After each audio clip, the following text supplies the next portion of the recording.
ప్రపంచ ప్రఖ్యాతిగాంచిన దైవజనుడు John Wesley. ఆయన తల్లి పేరేంటి చెప్పనా?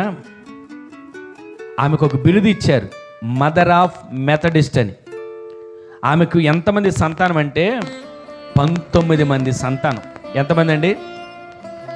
ఈ రోజులో ఎవరైనా ఉన్నారు 19 మంది? ఆ 19 మంది సంతానంలో 9 మంది చనిపోయారు. 10 మంది పిల్లల కోసం భర్త లేడు.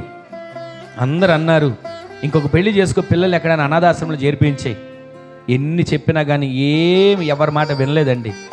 ప్రతిరోజు ఆ పిల్లల కోసం పగలంతా పని చేసుకునేది, పిల్లల్ని పోషించుకునేది.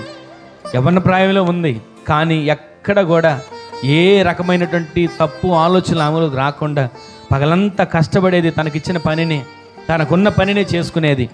రాత్రంతా పిల్లల కోసం ప్రార్థించేది. ఆమె చెప్పండి, 10 మంది పిల్లల కోసం, ఒక్కొక్క పిల్లల కోసం ఆమె ప్రార్థిస్తూ వచ్చేది. మరొక మాట చెప్పనా? పిల్లలతో కలిసి మాట్లాడేది. ఆమె చెప్పండి, ఈ రోజున పిల్లలతో కలిసి మేము కొంతసేపు మాట్లాడుకుంటున్నాం అనేవాళ్ళు ఎవరున్నారు?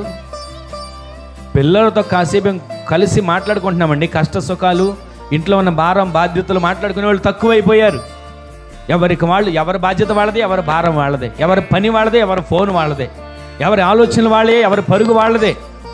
10 మంది పిల్లలతో ఆమె గడిపేది.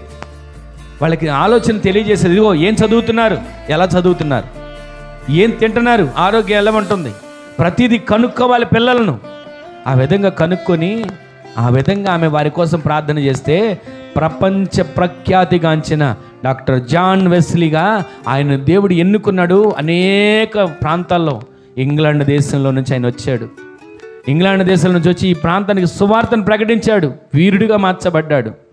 ఈ రోజున ఈ మాటలు వింటున్న మన పిల్లలు ఒక చిన్న పని చేసుకుంటే చాలండి, ఒక చిన్న ఉద్యోగం చేసుకుంటే చాలండి కాదు, మన పిల్లలు దేశానికి పనికొచ్చే సాధనాలుగా మార్చబడుదురుగాక. మన పిల్లలు ప్రపంచ ప్రఖ్యాతిగాంచిన సేవకులుగా మార్చబడుదురుగాక. మన పిల్లల భవిష్యత్తు ఒక ఉన్నతమైన స్థానంలో దేవుడు నిలబెట్టునుగాక. ఈ ఆశ మీలో ఉండగలిగితే మీరు ఆశపడిన యావత్తు దేవుడు సఫలపరచునుగాక. లేదులేండి, మేమేదో బరువులు మోసుకొని కష్టాలు పడుతున్నాం కదా, మా పిల్లలు కూడా అలాగే కష్టాలు పడతారు అని అనుకోకండి. మన పిల్లలు ఒక ఉన్నతమైన స్థానంలో నిలబడాలని ఒక ఆశ ఈ రోజు నుంచి మీలో మొదలవ్వాలి. అట్టి ప్రార్థన మీరు చెయ్యాలి. దేవుడు ఆ విధంగా బిడ్డల భవిష్యత్తును మార్చునుగాక.